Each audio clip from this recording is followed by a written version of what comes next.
From the gridiron to the grill, former NFL cornerback and next-level chef contestant Mark McMillian is our guest this week on Nevada Week in Person.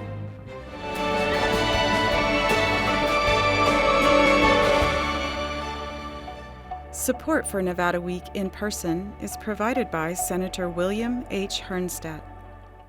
Welcome to Nevada Week in Person. I'm Amber Renee Dixon. During an 8-year NFL career, he showed that small men can make a mighty impact, and in retirement, he's excelled at both broadcasting and grilling. Mark McMillian, thank you for joining Nevada Week in Person. Thank you for having me here. I've been watching the show since I've gotten here. I was like, man, how can I get on that show?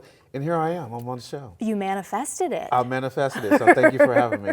Well, and you're going to have to help me get on someone that I'm going to ask you about next, because when I talked with you on the phone about how long you've been in Vegas, you said I moved just 2 years ago, and I asked why, and your first response was? Randall Cunningham. He's my pastor. He was my best man in my wedding, so we've been knowing each other since '92, my rookie year in Philadelphia, and kind of took me under my wing. And as a young rookie, you can go left or you can go right, and I didn't go right all the time. So that's my big brother, and I lean on him a lot. The great running quarterback for the Philadelphia Eagles. I'm surprised you guys interacted a lot back then. If you were on defense, he was on offense. I mean, both sides, they don't come together a lot. Well, he was Randall Cunningham. If you know Randall, he was in the mix for everything. So he always came down to the defensive side of the room, and he was a superstar back then. He was the MVP of the league, so he can kind of maneuver himself around anything. And I was the underdog on the roster, so he kind of took to that as well. And I was on defense, so I had an opportunity to intercept some of his passes. Woo! So he didn't like that, but that's my guy.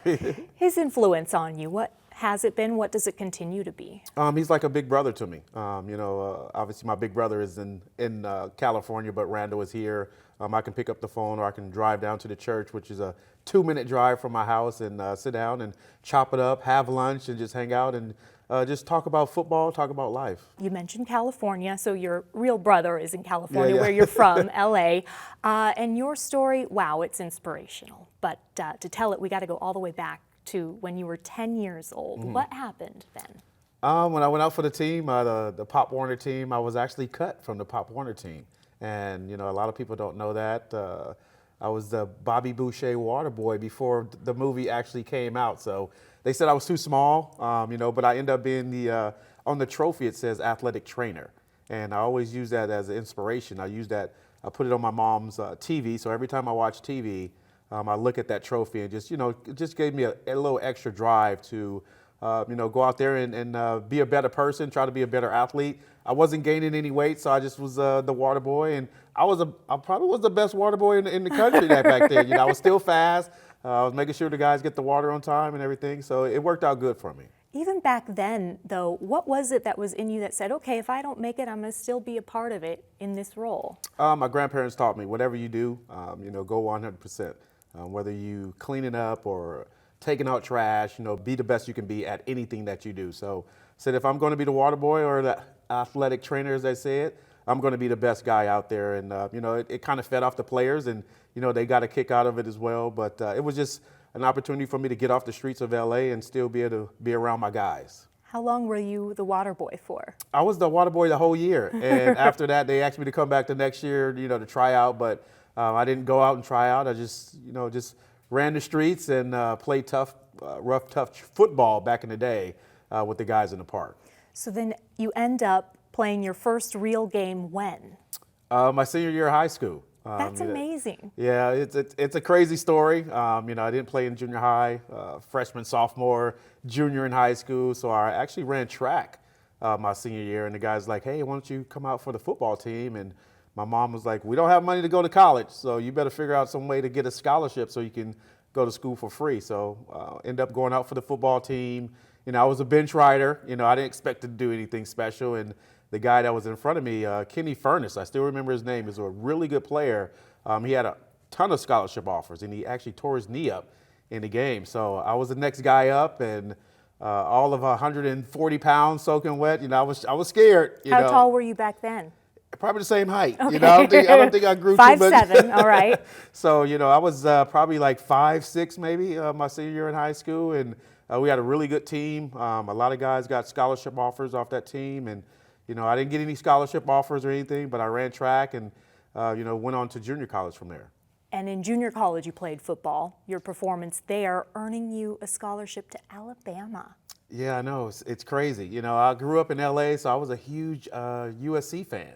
And I really wanted to go to USC. And I was like excited that they would recruit me. I was a junior college All-American, so I was kind of feeling myself. And USC came in, they say, hey, well, we're not looking for another small corner, so we're going to go a different direction. So I was hurt. Oh. I was real pissed off, and University of Alabama came out and came into the room and said, hey, we want to watch some film on Mark McMillian.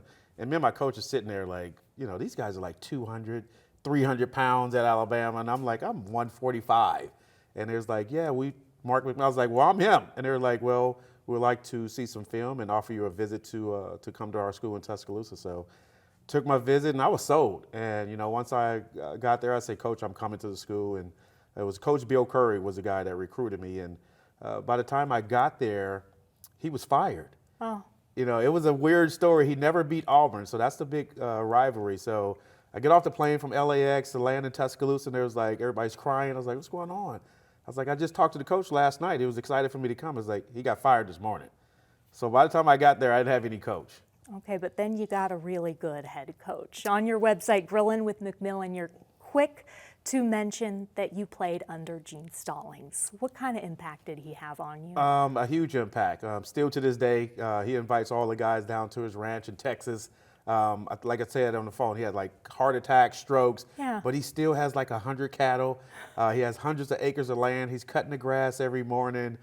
He's one of the toughest men I've known, and he was a junction boy from the Bear Bryant days, so he didn't play any mess. And for him to still reach out and pick up the phone when we give him a call, it means a lot. And you had mentioned that he was in the NFL when you were being drafted or prior to being drafted. And what was his message to some of the other coaches that were doubting you?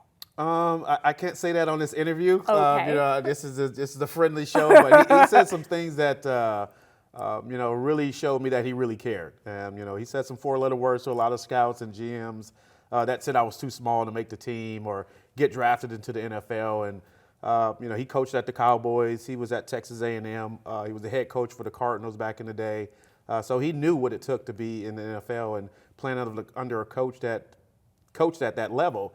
He knew what it took, and obviously learning under him for 2 years helped me out a lot. Well, and his words probably had a lot of weight because you were drafted in the 10th round by the Eagles. Philly and Kansas City are where you played the majority of your career. At what point did you earn the nickname Mighty Mouse? Who gave it to you?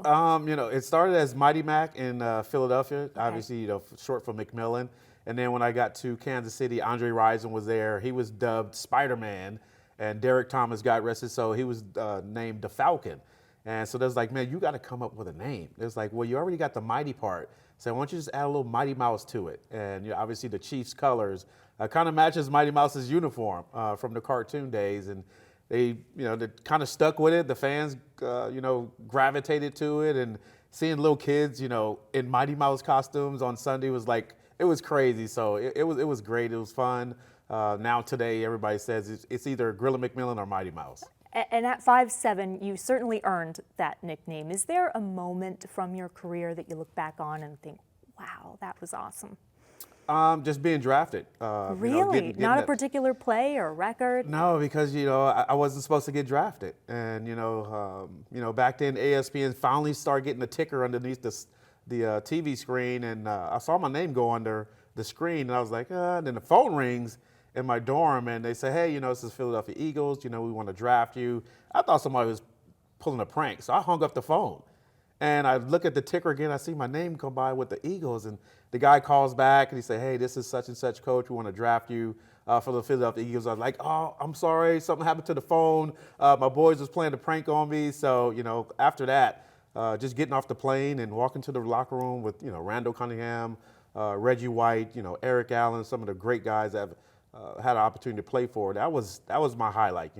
Playing football was just something I did all the time, but being drafted after everybody saying it wasn't going to happen, that was a highlight. And you certainly embraced that nickname, Mighty Mouse. But I wonder, was there ever a time where you thought, I just wish I wasn't short. I don't think 5'7" is short, by the way, but for NFL standards, I guess it is. Yeah, it's real short, and I embrace it. It's just part of the mystique that happened while I was playing football, and I knew kids and their dads and parents were everybody was.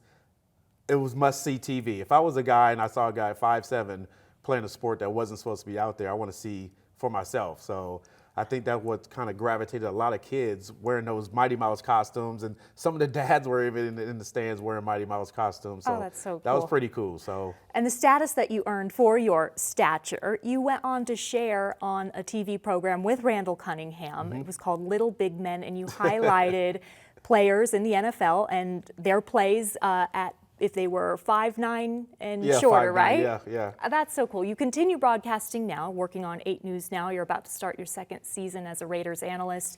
Your outlook on the Raiders this season? We'll see. As long as Jimmy G stays healthy, he's been injury prone his career in New England and especially in the San Francisco. But he's a winning quarterback. He's won.